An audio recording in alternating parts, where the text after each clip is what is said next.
mulai berdiri dan saya minta semua berdiri, kita mulai dan kita puji Tuhan, kita muliakan Tuhan.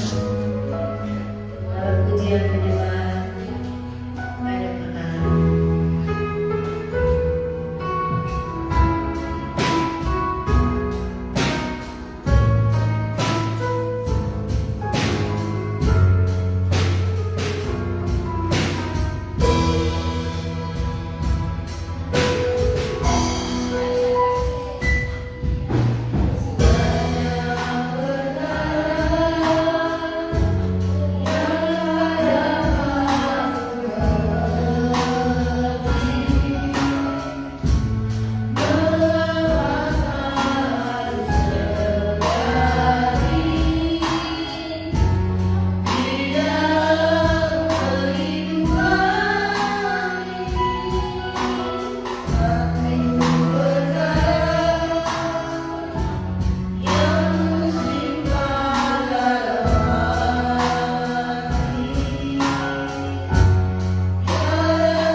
kembali kami ucap syukur dan terima kasih Tuhan. Selama kami ada di bawah ini, kami puji dan memuliakan Engkau. Engkau Allah yang kami puji, yang kami sembah. Tuhan, kami yakin Engkau ada di rohmu, memimpin ibadah ini Yesus dari awal sampai akhir. Kami cuma ucap syukur Yesus. Engkau peduli pada kami semua Tuhan. Kami berserah pada Yesus. Karena Engkau Allah yang kami puji. Pujilah Engkau Yesus. Kami berserah pada Yesus. Ampuni segala dosa kami Yesus. Dan kami serahkan segala kepada kami Yesus. Tuhan, kami balik pada Yesus. Kami musik hari ini berjalan paling intens hingga WL, dan kami serahkan segala kepadamu. Dalam nanti Allah yang menyatakan firman Tuhan, berkati Yesus. Pakai lalu yang berbeda memuliakan, dan kami serahkan kepadamu. Sampai di sini doa dan selalu kami yang berkumpul dalam rumah ini hanya dalam nama Tuhan Yesus. Haleluya. Amin.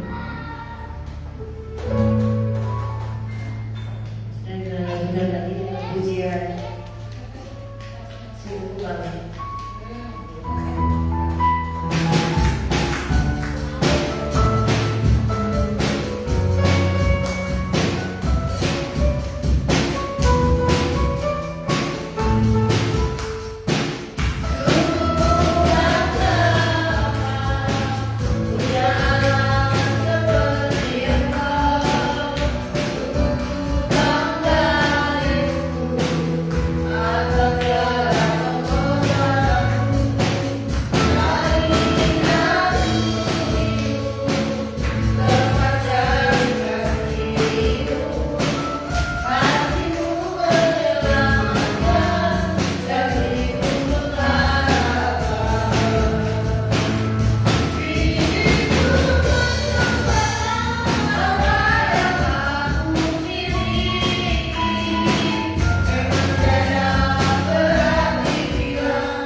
Kalau tidak ada, kita lanjut lagi dan siap dan persembahan.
Sejarah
seringkali kami Tuhan tidak menanggapi, tidak meresponi kasih-Mu dalam hidup kami Tuhan.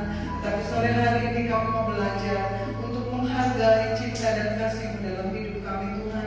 Karena kami tahu Tuhan, kami punya Engkau Allah yang penuh kasih dalam hidup kami. Bahkan kesempurnaan kasih-Mu Tuhan senantiasa menyempurnakan segala kekurangan dan kelemahan kami Tuhan. Terima kasih untuk pujian penyembahan yang kami naikkan saat sore hari ini.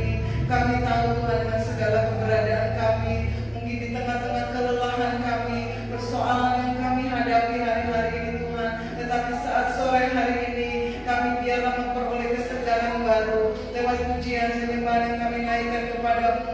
Kami seperti Raja Wali yang bangkit terbang tinggi karena ada Engkau yang memberkati kami dengan kasih-Mu yang sempurna. Terima kasih Tuhan untuk korban persembahan yang kami boleh berikan kepadamu Tuhan. Biar itu menyukakan hati-Mu dan Kau memberkati kami berlipat kali ganda, memberkati usaha pekerjaan kami dan apapun yang kami kerjakan Tuhan buat berhasil. Terima kasih Tuhan setiap pujian penyembahan yang kami boleh naikkan kepadamu. Sebentar kami akan sama-sama belajar kebenaran firman Tuhan. Biar Engkau bukakan setiap Tuhan Yesus hati dan pikiran kami. Biarlah kami menerima firman Tuhan itu dengan pengucapan syukur karena kami tahu hanya firman Tuhan yang sanggup menguatkan kami, meneguhkan kami, menyembuhkan kami. Bahkan apapun persoalan kami sore hari ini, firman Tuhanlah jawaban dari segala-galanya. Ampuni segala dosa dan kesalahan kami Tuhan. Kami mengucap syukur Tuhan untuk setiap pujian firman yang kami boleh naikkan kepadamu. Kami siap menyambut firman-Mu, kami siap belajar sama-sama kebenaran firman-Mu. Hanya di dalam nama Tuhan Yesus Kristus kami sudah berdoa dan mengucap syukur. Haleluya. Amin.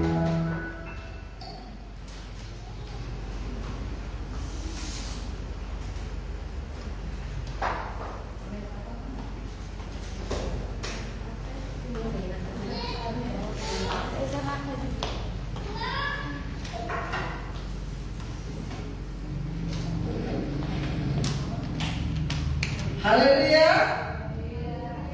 Puji Tuhan. Selamat datang tadi siapa? Ibu Tiur. Bukan ibu, masih lajang. Oh, masih lajang. Berarti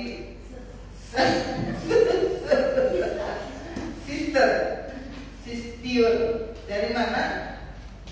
Sistiur. Dari Velanova, Kak. Oh, dari Velanova. Puji Tuhan. Menetap di sini? Oh, puji Tuhan. Selamat datang, selamat beribadah. Kiranya Tuhan memberkati senantiasa dan mempertemukan kita kembali dengan saudari kita ini yang cantik banget. Pas buka masker tadi saya kaget. Saya pikir artis dari mana. Puji Tuhan. Sore hari ini kita mau sama-sama belajar, karena saya pun masih belajar The Power of Love. Sekali-kali pakai bahasa Inggris ya. Apa artinya pujian ini? The Power of Cinta. Wih. Begitu kuatnya ya sampai gimana? SPBU-nya maju. Maju. Haleluya.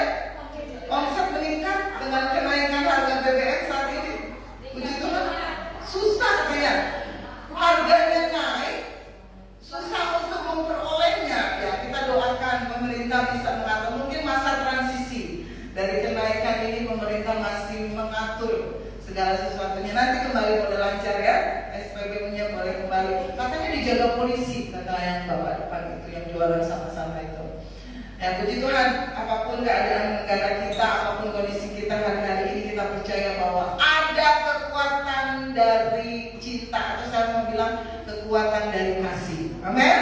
Puji Tuhan. Tadi lagu-lagunya mendukung firman Tuhan saya pada saat malam hari ini, karena berbicara tentang kasih. Ya, kita nggak janjian dengan Tante, saya nggak janjian tentang kasih, Tante menulis sendiri, dan ternyata ada satu benang merah yang judulnya itu kasih, kekuatan dari cinta atau kasih. Nah, satu kebenaran ini Bapak Ibu Saudara yang mungkin sederhana ya, dan kadang-kadang kita nggak menyadarinya ya. Kita itu sangat dikasihi Tuhan, betul? Ciloni dikasih Tuhan, amin. Nita dikasih Tuhan, amin. Tasya dikasih Tuhan, amin. Kok yang jawab itu cewek?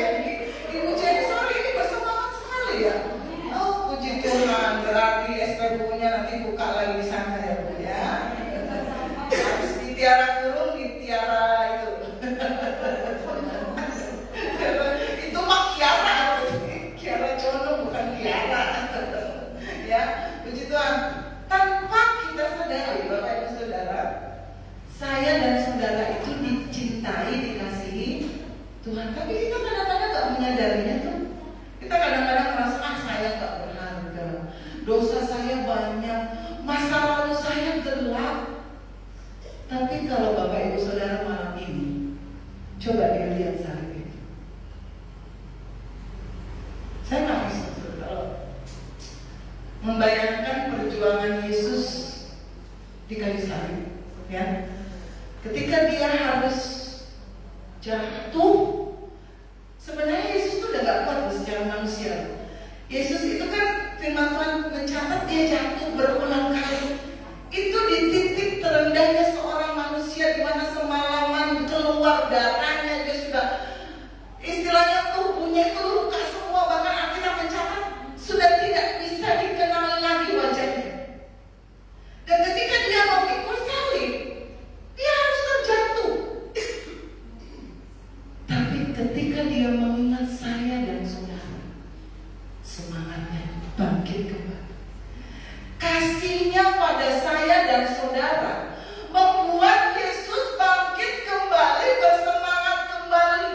Walaupun mungkin salibnya harus dibantu orang, dipikul orang lain, tapi keinginannya, kasihnya untuk menyelamatkan seluruh isi dunia ini membuat dia bangkit kembali dari segala mungkin kelemahannya secara manusia. Tubuhnya sudah, darahnya mungkin sudah habis, lukanya sudah banyak. Betapa penderitaan Yesus di kayu salib ini menunjukkan bahwa saya dan saudara malam ini begitu dicintai oleh Tuhan. Jadi jangan merasa saya nggak berharga, saya nggak ada yang nemenin saya, nggak ada yang ngajak ngobrol saya, nggak ada yang saya merasa seorang diri. Lihatlah di salib itu. Di situ ada seorang sosok pribadi yang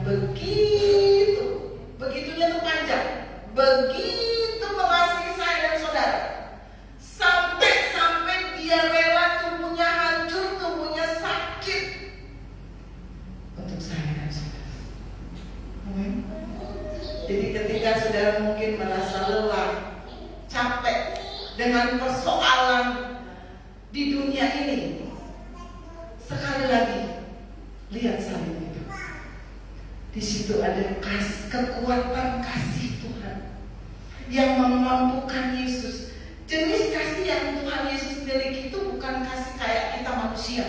Kita itu ngomong cinta, I love you tuh kadang-kadang cuma di mulut aja, cuma hanya sebatas feeling, perasaan.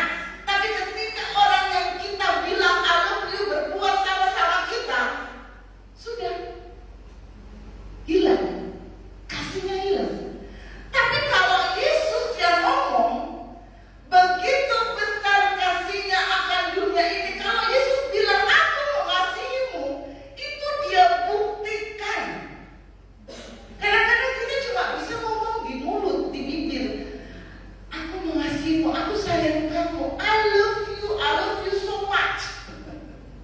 Tapi kadang-kadang cuma hanya sebatas di bibir. Ketika mungkin pasangan kita berbuat salah, itu kasihnya hilang. Ketika mungkin teman kita, sahabat kita buat satu pengkhianatan, sudah selesai. Tapi Yesus, pada saat saya dan saudara masih ada di dalam lumpur dosa, mungkin kita hanya bisa mengasihi Tuhan dengan kasihnya sekedar aja. Bangun tidur kadang berdoa, kadang enggak. Kadang baca Alkitab, kadang enggak. Padahal tiap minggu ngomongnya I love you Jesus, deep down in my heart.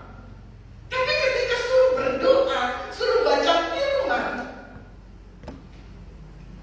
susah banget. Mana buktinya? Yesus sudah buktikan loh cintanya. Pengorbanan yang luar biasa, jasmani dan rohani. Yesus sudah buktikan. Nah, saya dan saudara untuk mencapai kasihnya Yesus mungkin tidak bisa. Tapi kita mau belajar selalu naik level kasih itu. Ini yang belum tahu kemana ya? Ngomong-ngomong, Pak Rahmat kemana?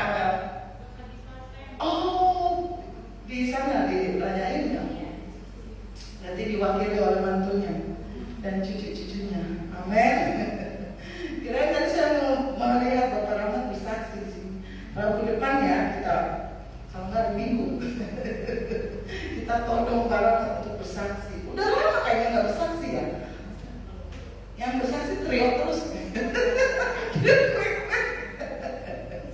Haleluya. Nah, saudara, kita mungkin sama-sama bilang I love you, ya. Kalau di gereja nyanyinya semangat, aku mengasihi, kayak Bruri, engkau Yesus. Pada saat berantem, bisa adu-adu mati, cukup titik Tuhan cukup. Gara-gara dia aja saya begitu. I love you-nya di mana? Ya, kalau Tuhan ngomong I love you sama saya dan saudara, benar-benar mau kita buat kesalahan apapun, dia tetap terima kita apa adanya. Dia tetap mengasihi kita, walaupun mungkin kita berkhianat sama dia. Kita mungkin banyak bikin kesalahan, banyak bikin dosa, banyak bikin melakukan pelanggaran. Tapi Tuhan tetap mencintai, mengasihi kita. Nah, ada yang mungkin kasihnya hanya sebatas perasaan. Ya, kadang-kadang pasangan suami istri ngomongnya I love you, mesra banget. Besoknya berantem, hilang tuh I love you-nya. Adanya I hate you. Cici tahu, sering. Ya kan? Karena kita hanya di bibir aja ngomong I love you. Pasti beda lah dengan pasangan pengantin baru ya. I love you itu lahir batin ya. Mukanya mana pasangannya? Mana? Ya, haleluya. Kita mau belajar dari 3 tokoh. Yang pertama kita mau belajar dari seorang Petrus. Sudah tahu gimana Petrus? Yesus, dengan menggebu-gebu ya. Kalau ada yang sama Yesus, saya berdiri pademan. Betul? Alkitab mencatat seperti itu. Siapa yang mau ganggu engkau, saya lawan. Ketika panglima Roma datang, apa yang terjadi? Bukan. Ketika dia ditanya cuma dengan seorang ibu-ibu, bukan, saya bukan Kristen, bukan, saya nggak kenal Yesus. Padahal bilangnya, aku mengasihi Yesus. Nah, kita mau belajar dari seorang Petrus.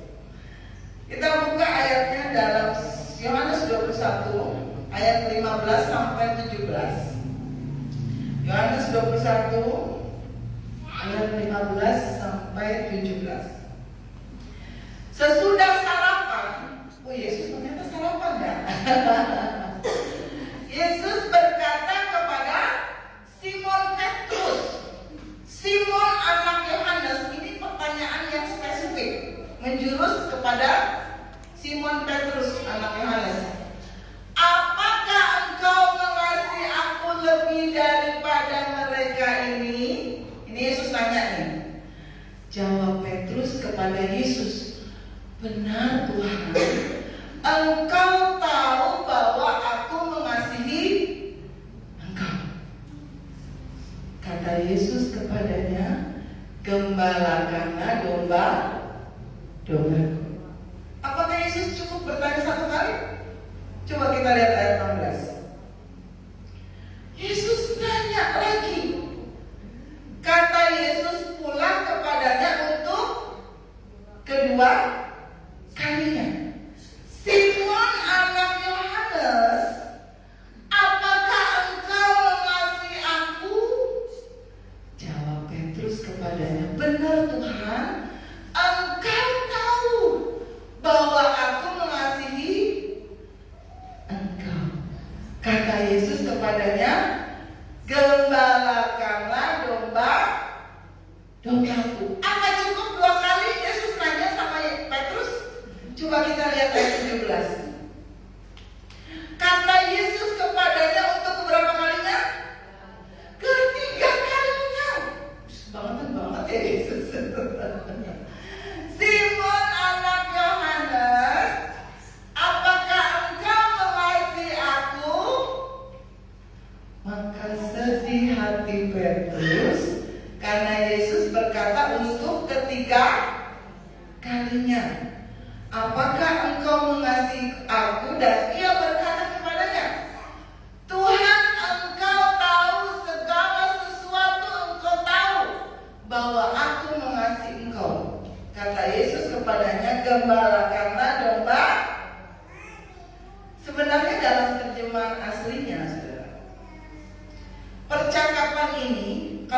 Indonesia itu mengenal hanya satu kata mengasihi, ya, mungkin mencintai.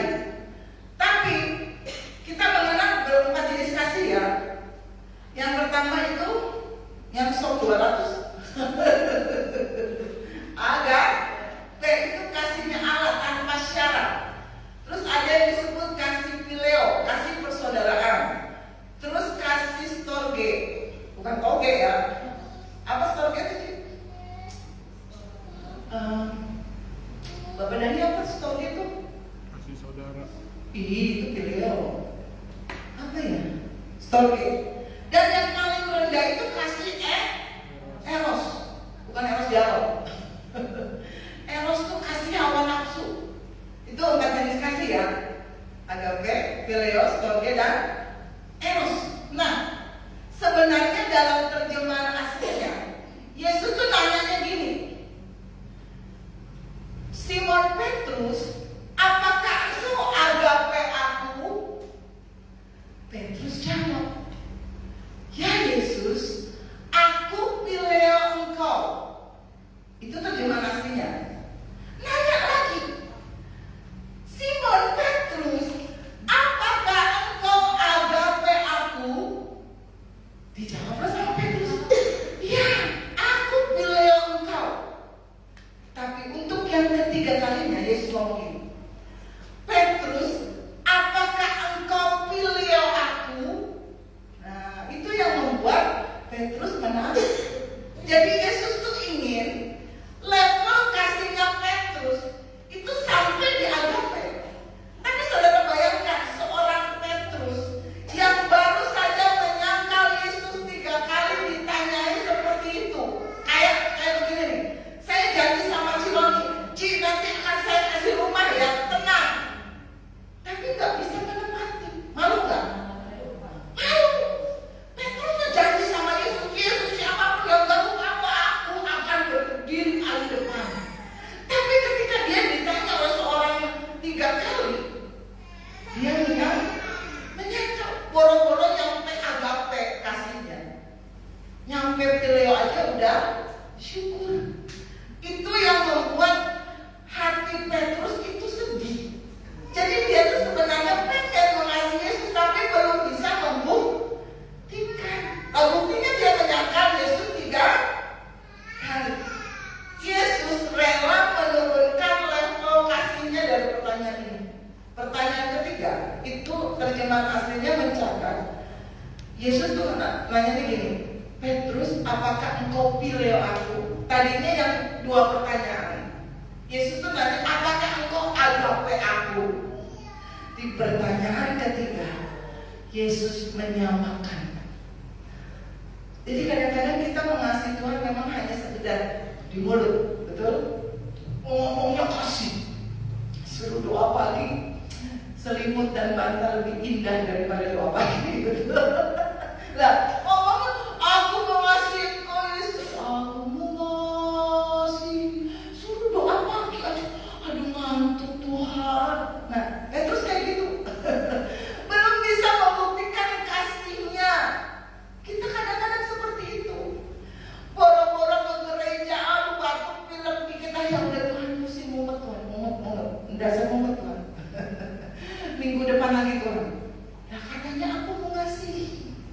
Ya, Tante Enok walaupun batuk-batuk tetap berdiri dalam pelayanan. Itu membuktikan Tante Enok dan kita semua yang hadir sore hari ini mengasihi Tuhan. Yesus tuh rela kalau udah gak apa-apa. Kalau kamu hanya bisa mengasihi aku dengan jenis kasih phileo, oke, aku terima apa adanya.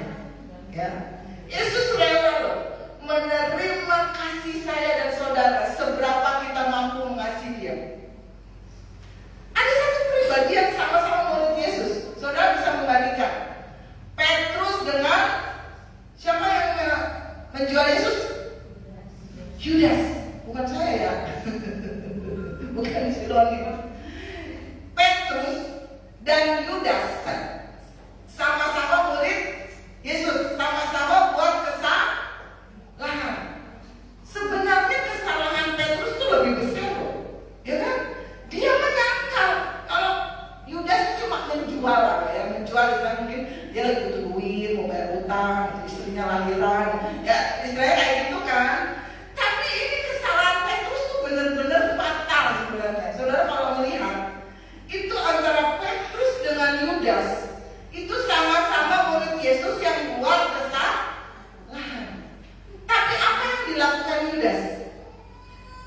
tidak mempedulikan lagi Yesus. Dia tidak merangkul kasih Yesus. Kalau Petrus, dia mau berusaha mengasihi Yesus walaupun dia malu. Aduh, gak ada muka lagi nih saya ketemu Yesus waktu sarapan itu. Aduh, saya udah malu nih. Tapi dia berusaha untuk menerima, istilahnya menata hatinya, walaupun dia udah malu. Kalau Yudas, dia sudah tidak lagi peduli merespon kasih Yesus. Dia lari dan bunuh diri, kan? Itu ceritanya ya. Kalau Petrus, dia berusaha menerima rangkulan kasih Yesus. Ya, beda ya. Sama-sama buat kesalahan, tapi Petrus dia menerima rangkulan kasih Yesus. Yesus terima penyangkalan Petrus. Dia gak marah-marahin Petrus tuh. Kamu tuh murid juga tahu diri, nyangkal aku 3 kali. Enggak kan? Tapi apa yang Tuhan percayakan? Gembalakanlah domba. Di tengah keterbatasan Petrus mengasihi Yesus, Yesus memberikan satu amanat yang luar biasa. Gembalakanlah domba. Yesus tuh rela menerima kasih dan sebisanya kasih saya dan saudara. Kalau saudara mungkin kalau istilah bon cabe itu level 1, Yesus terima. Level 2, Yesus terima. Sebisa engkau mengasihi Tuhan, Yesus itu rela menerima. Kita mau belajar lagi dari seorang public figure di dalam Alkitab. Yang kedua, seorang musuh publik yang tercatat dalam Alkitab. Ini seru. Lukas 19 dari ayat 5. Justin bisa angkat tolong bacakan ayat 5 sampai Lukas 19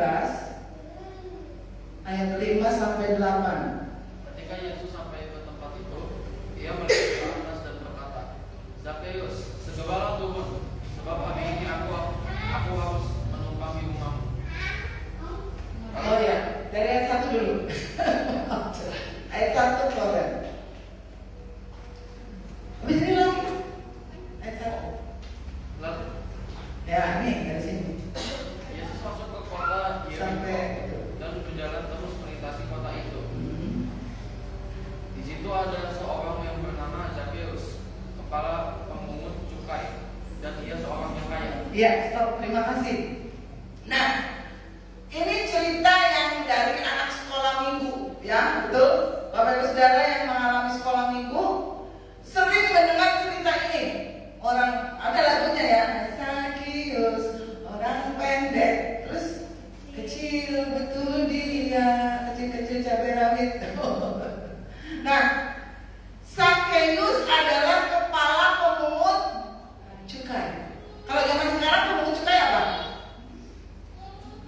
Apa coba? Pemungut pajak, ya, betul ya. Dan dia seorang yang kaya, betul? Coba ayat 3. Gantian, saudari Nita bacain ayat 3 sampai 4. Ia berusaha untuk melihat orang apakah Yesus itu, tetapi ia tidak berhasil karena orang banyak, sebab badannya pendek.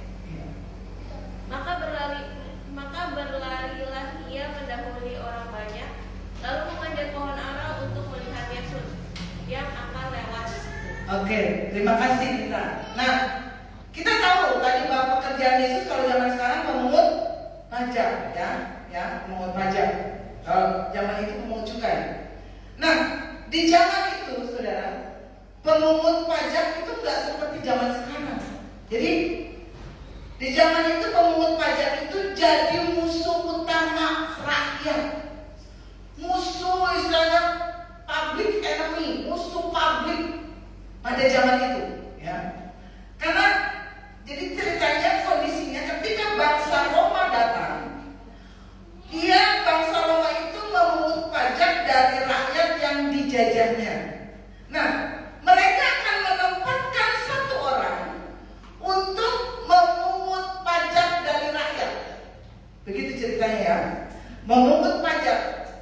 Jadi betapa Sakeus menjadi orang yang sangat dibenci karena dia suka mengutin pajak buat penjajah Roma. Nah, kenapa orang-orang di situ coba?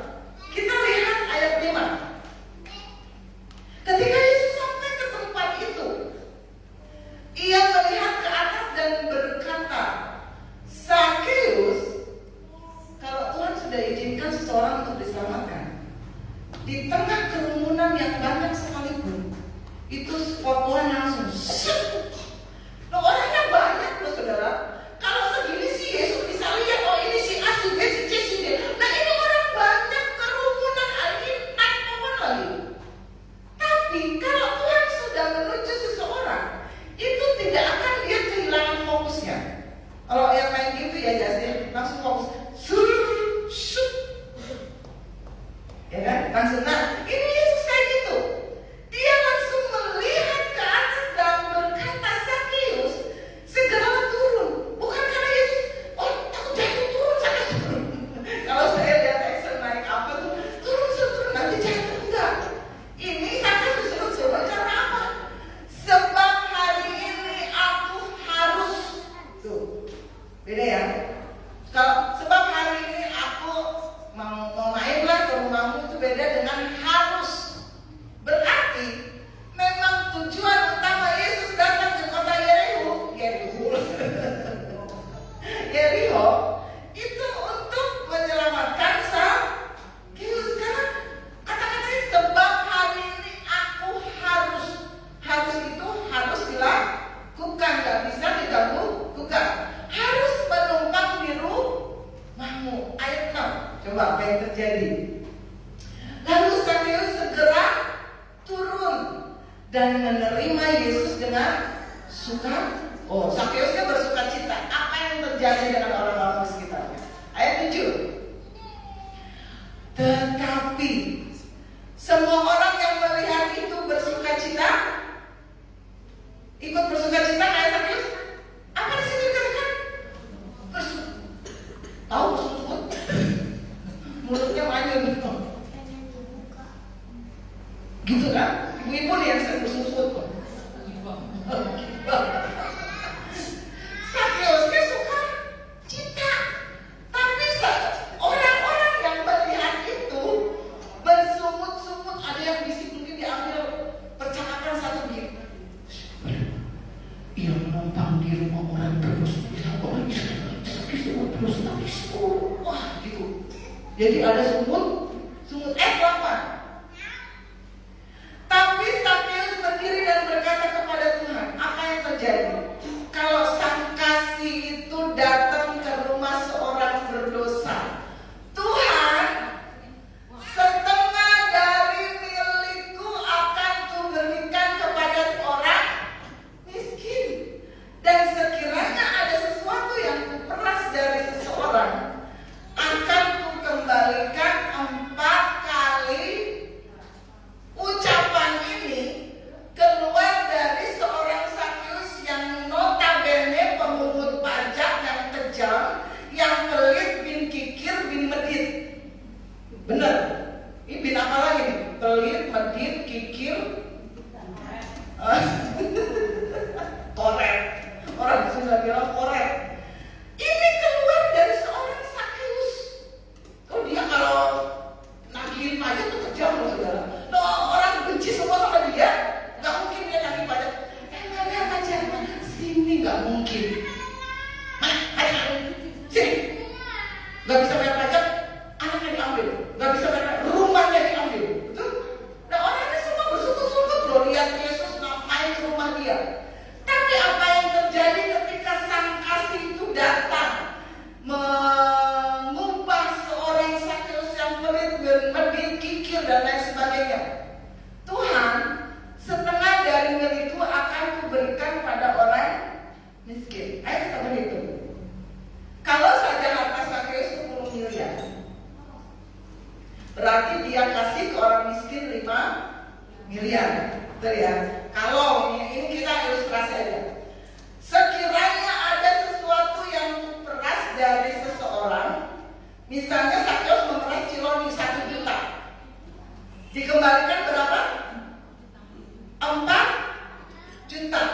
Apakah di situ yang ada cuma 10 orang? Coba kita balik ke ayat berapa ya? 2, coba 2.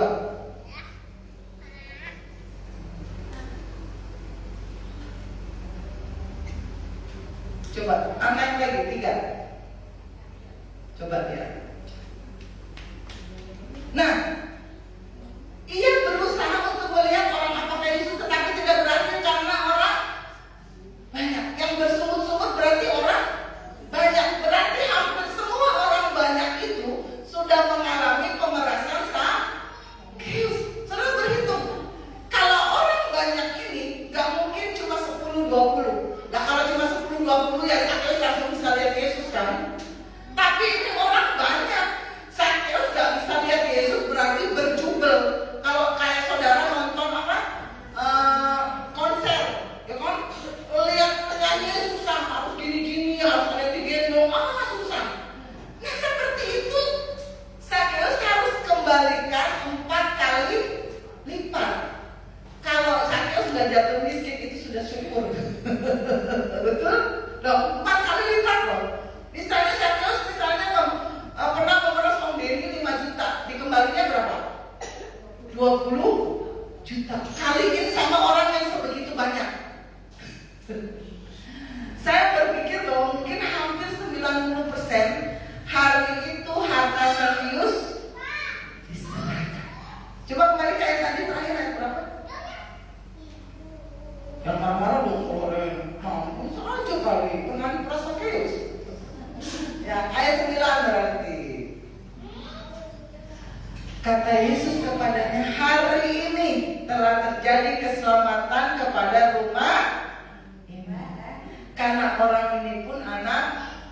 Saudara, kalau kasih itu memenuhi saya dan saudara, kita yang mungkin tadinya pelit, kikir, medit, akan jadi sama Tuhan itu brol-brolan. Amin. Ntar lagi makan. Awas kalau nggak brol-brolan ya. Nah, Sakeus menerima sang kasih di rumahnya, terjadi perubahan besar. Seorang yang tadinya pelit, kikir, jahat mungkin, tapi ketika Sakeus membuka bukan hanya pintu rumahnya untuk sang kasih, dia membuka pintu hatinya, dia menerima Yesus sebagai juru selamat. Hari itu mungkin Sakeus kehilangan hampir seluruh hartanya, tapi dia memperoleh harta yang tidak ternilai harganya. Amin. Harta di dunia bisa habis dalam sekejap. Mana saya cerita ya sama Ciloni, pengobatan mamanya itu habis ratusan juta. Saya pikir mungkin dicarinya bertahun-tahun ya, habis dalam sekejap. Itulah harta dunia. Tapi ketika kita memiliki sang kasih itu, harta itu tidak ternilai. Hidup Sakeus berubah 180 derajat. Kasih itu masuk dalam hidupnya. Dia tadinya kejam, pelit, berubah. Dia jadi orang yang mengasihi Yesus. Itu yang disebut the power of love. Kekuatan kasih, kekuatan cinta mampu mengubah saya dan saudara. Mungkin tadinya kita mudah marah, tapi ketika kasih masuk dalam hidup saya dan saudara, kita jadi lebih sabar. Mungkin tadinya kita sering sakit hati, tapi ketika kasih itu masuk, kita lebih mudah mengampuni. Terakhir, kita mau belajar dari seorang yang bernama Daud. 2 Samuel 24 ayat 21 sampai 25.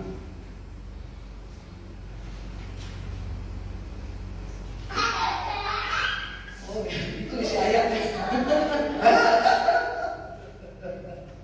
Ya. Bertanyalah Allahnya, mengapa Tuanku Raja datang kepada hambanya ini? Jawab Daud, untuk membeli tempat pengirikan ini daripadamu, dengan maksud mendirikan mezbah bagi Tuhan, supaya tulah ini berhenti menimpa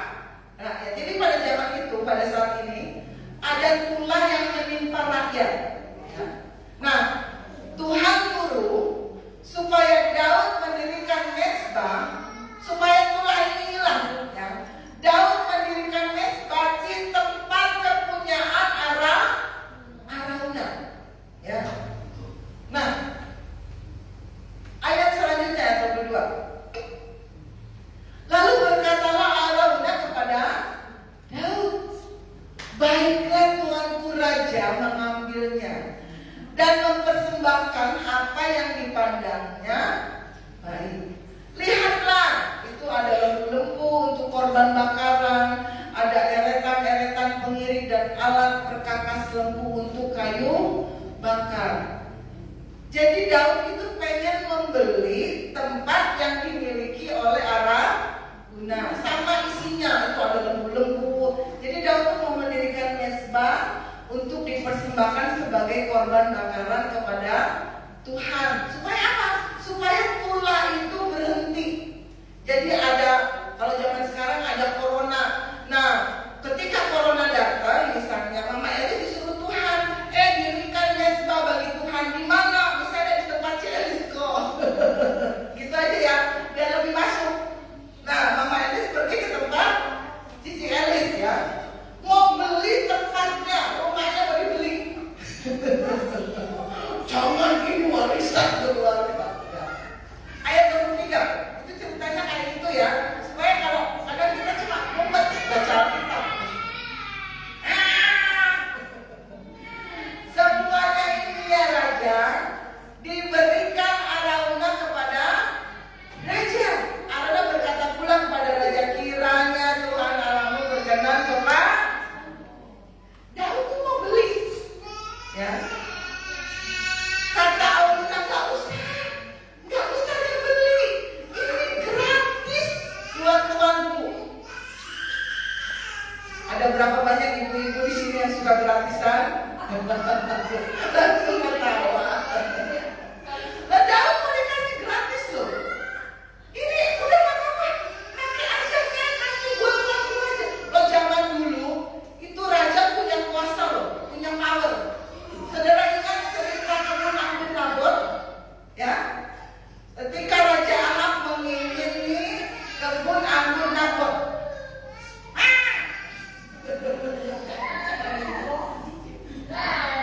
Coba diselesaikan dengan kekeluargaan dan kasih setia. Ya, adik kakak berantem ya, masih kecil udah berantem, gimana gedenya? Awas mentah. Nah, saudara ingat cerita kebun anggur Nabot? Ahab mengingini kebun anggur yang dimiliki oleh Nabot. Tapi apa kata Nabot? Ini warisan keluarga, tidak akan saya kasih. Apa yang terjadi? Isabel istrinya Ahab bilang, tenang aja, kita bunuh dia. Betul? Ceritanya kayak gitu kan? Nah itu kayak gitu loh. Orang yang gak ada kasih itu begitu. Tapi apa yang terjadi dengan Daud? Coba ayat 24. Ini Arauna udah mau ngasih gratis, gak usah beli, raja gak usah bayar. Tetapi berkatalah Daud ini raja ini kepada Arauna, bukan begitu, melainkan aku mau membelinya daripadamu dengan membayar harganya. Sebab aku tidak mau mempersembahkan kepada Tuhan Allahku. Ini dia, orang yang dipenuhi kasih. Aku tidak mau mempersembahkan kepada Tuhan Allahku korban bakaran dengan istilahnya gratis, tidak membayar apa-apa. Sesudah itu Daud membeli tempat pengirikan dan lembu-lembu itu dengan harga 50 shikal. Itu gede nominalnya, ya. Sebenarnya Daud itu punya kuasa untuk ini buat apalagi itu buat mezbah untuk dipersembahkan kepada Tuhan. Raja itu zaman dulu punya kuasa.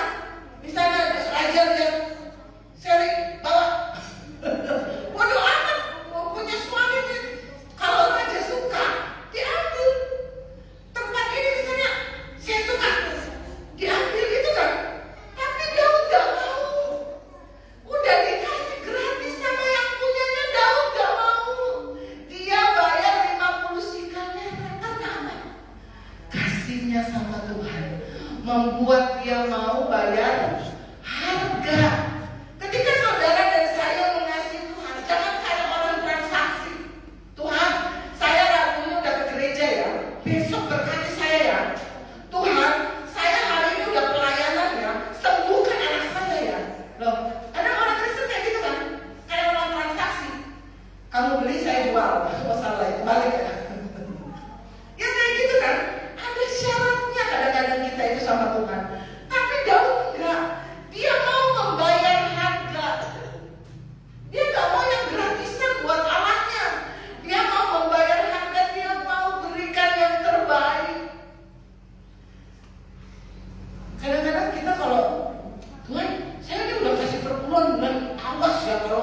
tapi saya nggak mau lagi kasih perpuluhan. Banyak kan orang Kristen kayak gitu. Tuhan, anak saya nggak sembuh-sembuh, saya nggak mau pelayanan lagi, titik. Loh, sama Tuhan kayak orang transaksi. Tapi Daud mengasihi Tuhan apa adanya. Mau dijawab doanya, mau nggak dijawab doanya, Daud tetap mengasihi Tuhan. Mau Daud diberkati, nggak diberkati, Daud tetap cinta Tuhan. Itu Daud. Ini kelihatan dari cerita ini. Daud dikasih gratisan, dia nggak mau. Dia tuh mau Tuhan tuh tahu hatinya. Bukan masalah harganya loh saudara, tapi hati ini loh. Kita kalau ngasih sesuatu sama Tuhan, kadang-kadang yang gratisan kerasa nggak? Enggak. Tapi sesuatu yang benar-benar kita miliki, barang kita berharga, kita berikan persembahan buat Tuhan, itu menyayat hati. Hati ini sesek pas ngasih, itu yang menyukakan hati Tuhan. Saya saudara udah nabung nih bertahun-tahun, banyak uang, tapi Tuhan gerakan untuk persembahkan uang itu. Secara manusia sesek banget, sakit, kayak diiris. Tapi itu yang menyenangkan Tuhan. Daud itu sudah mengalami proses kasih sama Tuhan, itu istilahnya sudah panjang. Ketika dia membawa tabut Tuhan ke Yerusalem, saudara tahu ceritanya, saudara baca ya di Alkitab. Itu dia bawa pakai kereta tabut Tuhan itu. Tapi itu Tuhan nggak mau. Jadi efeknya Uzza itu mati. Daud sempat marah sama Tuhan. Tapi Daud kembali diingatkan ketika Tuhan mengasihi dia itu dihajar, dididik sama Tuhan. Orang tua di sini mungkin anak-anak ngerti. Kita itu anak-anak tuh kita marahin anak kadang-kadang ya, kita hajar, kita disiplinkan, tapi anak tahu pendisiplinan orang tua itu bukan karena orang tua benci, betul? Karena orang tua sayang. Begitu juga dengan Tuhan. Ketika Tuhan menghajar saya dan saudara, mengizinkan masalah ada, bukan berarti Tuhan nggak mengasihi kita, enggak. Dia mau kita tumbuh jadi anak-anak yang bukan anak-anak gampangan, anak-anak yang kuat. Caranya apa?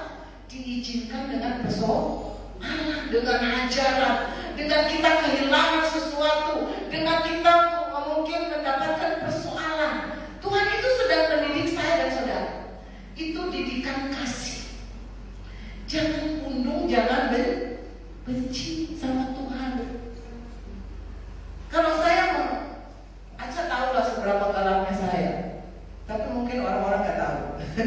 Ya Ca, galak kami apa Mama Eris? Enggak, kata Aca pasti bilangnya galakan saya, tapi orang nggak tahu. Karena saya kalau menghajar Aca itu nggak di depan orang. Saya sendiri kalau takut di depan orang, takut Pak RT datang. Saya kalau ditanya Aca, galakan maminya apa papinya, pasti dia bilang galakan maminya. Saya pernah sendiri aja, tapi orang lain pasti nggak tahu. Kita tuh didik anak, disabet lah, mungkin dirotan lah, apa mungkin sesekali dibentak, apa kan? Tapi anak itu akan merasa karena dia anaknya itu, karena orang tua itu sayang, karena orang tua itu maunya anaknya bener, betul kan? Ada anak yang baru disentil kabur, gak balik-balik, gak ada. Pasti anak itu akan terbiasa dengan didikan orang tua. Walaupun orang tua udah marah semarah-marahnya, tetaplah anak itu akan merasa itu orang tua marah karena kasih. Saya kalau marah sama Excel, levelnya beda sama Aca. Kalau sama Excel tuh levelnya masih ada. Kalau sama Aca kadang lost.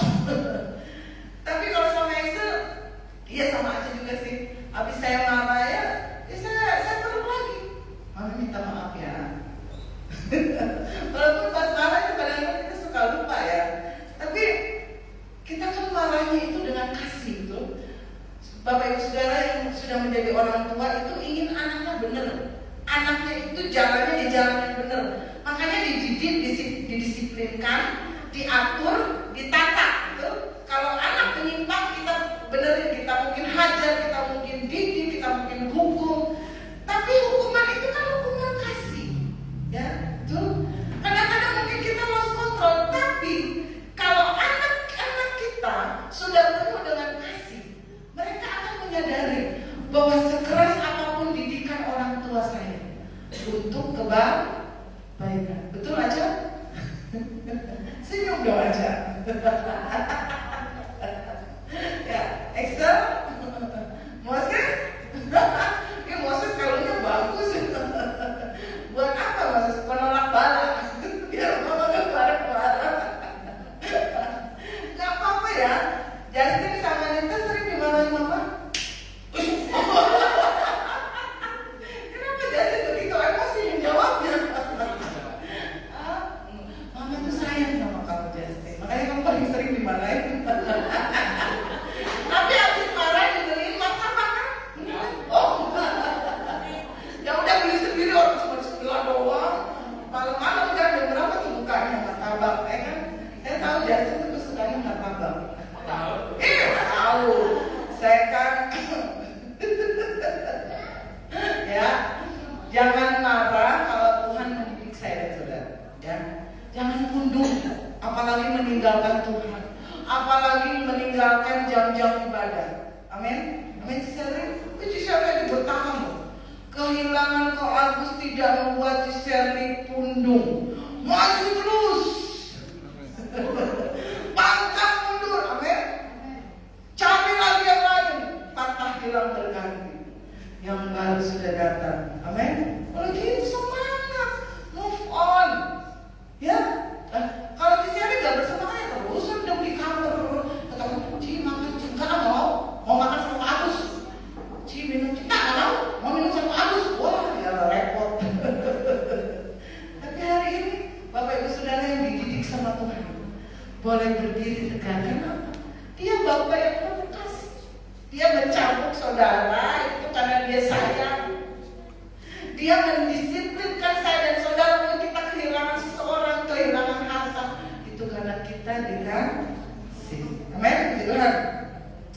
Jadilah orang Kristen yang punya akar kasih yang kuat.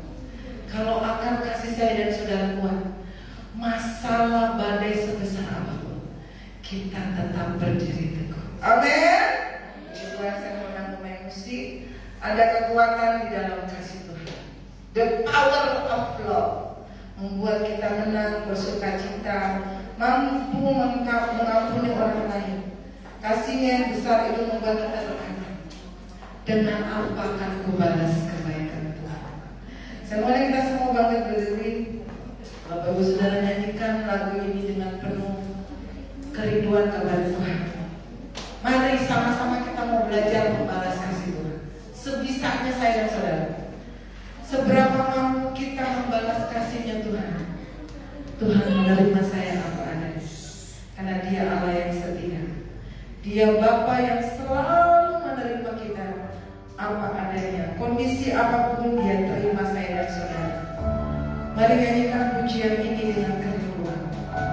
Kita sudah dikasihi, kita sudah dicintai.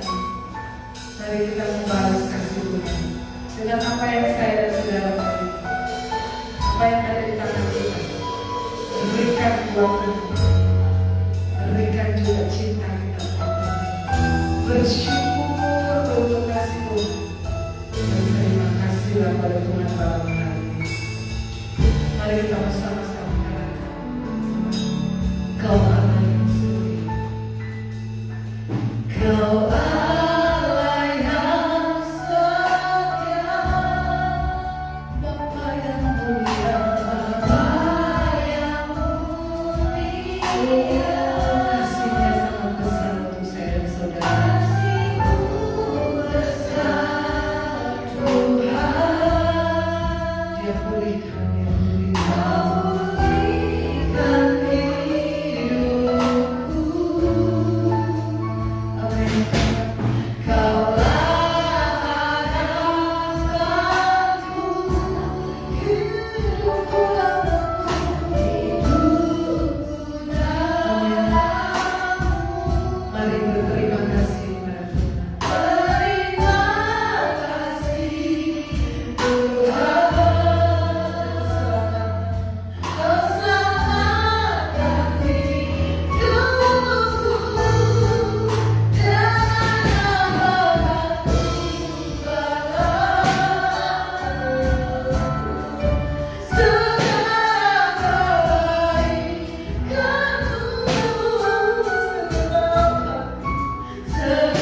kami tidak bisa melihat. Seperti Petrus.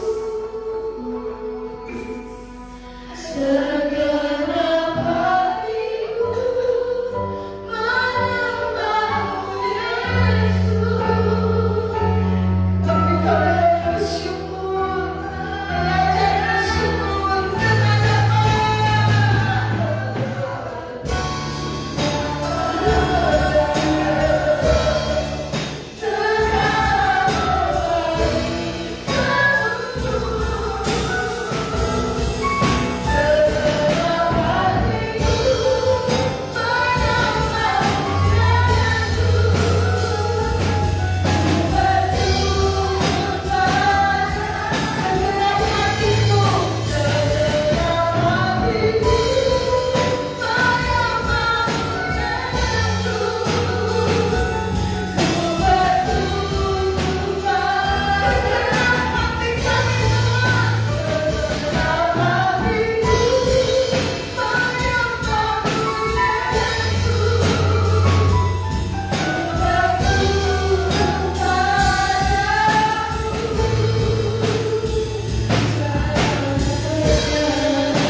penuhi kami dengan kasih, penuhi kami dengan kasih, penuhi kami dengan kasih-Mu,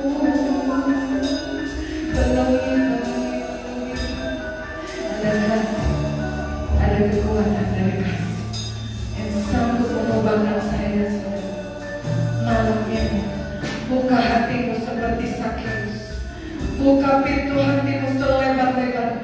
Biar sang kasih itu masuk dan mengubah hidup saya dan saudara malam hari ini. Ketika ada kasih dalam hidup, hidupmu pasti berubah. Hidupmu bukan hidup yang dulu lagi. Ada perubahan besar-besaran terjadi. Engkau tidak lagi seperti Petrus yang dulu, yang ketakutan, yang menyangkal, yang mungkin malu. Kita akan menjadi seorang pemberani. Ketika Petrus menerima sang kasih itu, saudara tahu, sejarah mencatat ketika penganiayaan orang-orang Kristen terjadi di gereja mula-mula, Yesus mengubah Petrus sehingga Petrus memberikan hidupnya untuk disalib terbalik. Dia buktikan kasih beliau. Dia persembahkan hidupnya kepada Allah. Dia tidak lagi menjadi Petrus yang dulu, yang penakut, yang pengecut, yang bersembunyi, yang lari dari kenyataan. Ketika kasih itu masuk dalam hidupnya, dia persembahkan Tuhan sebagai martir bagi Yesusnya. Dia buktikan kalau kasihnya bukan hanya di mulut saja, dia buktikan pada Yesus. Kalau dia bisa membuktikan kasihnya yang besar, yang kadang-kadang mungkin kita ketakutan, saudara. Kita kadang-kadang bilang mengasihi Yesus, tapi untuk membuktikan sangat sulit. Kadang-kadang kita malu, kadang-kadang kita malas. Tapi malam hari ini Tuhan terima saya dan saudara apa adanya. Tapi mari kita sama-sama membuktikan kepada Allah kita kalau kita juga mampu dengan segenap hati kita mengasihi Dia, dengan segenap hati, dengan segenap hidup kita. Berikan apa yang bisa Engkau berikan pada Tuhan. Mungkin harta kita, pikiran kita, tenaga kita. Kadang-kadang mungkin kita tidak mampu secara manusia, tapi jadilah seperti Sakeus. Dia mampu mengambil tindakan yang terbaik. Hidupnya berubah. Dia boleh kehilangan harta, tapi harta yang tidak ternilai itu dapatkan hari itu, dia dan seisi keluarganya diselamatkan. Kalau ada mungkin Bapak Ibu Saudara yang punya suami, punya istri yang belum diselamatkan, malam ini buat perjanjian sama Tuhan.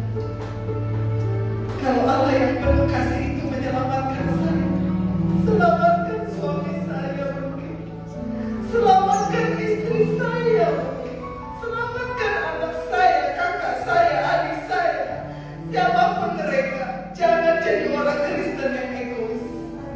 Kalau engkau diselamatkan, berusahalah untuk menyelamatkan yang lain.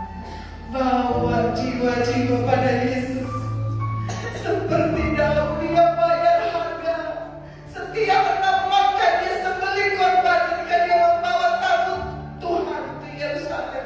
6 langkah dia persembahkan korban. 6 langkah dia persembahkan korban.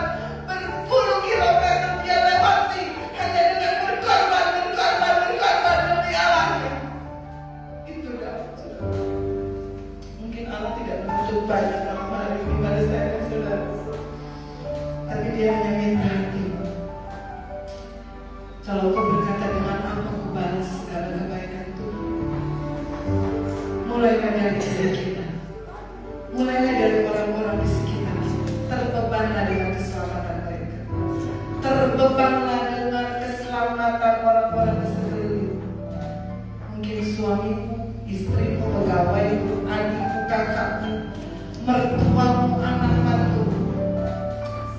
Jadilah orang-orang yang tahu membalas kasih Tuhan mulai malam ini. Katakan kepada Tuhan malam ini, dengan apa aku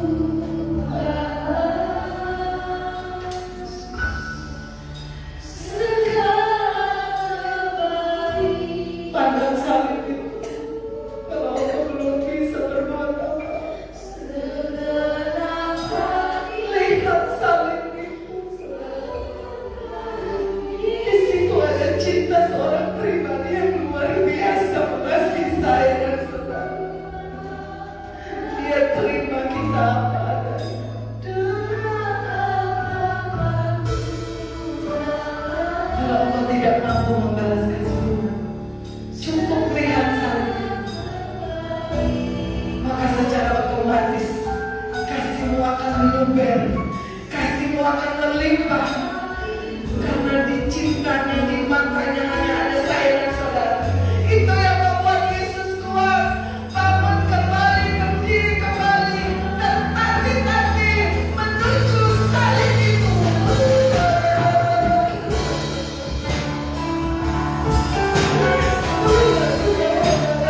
berkati hidup mereka.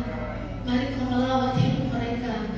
Di dalam nama Tuhan Yesus Kristus, mengalir kasih yang daripada Tuhan, kasih agape, kasih di atas segala-galanya.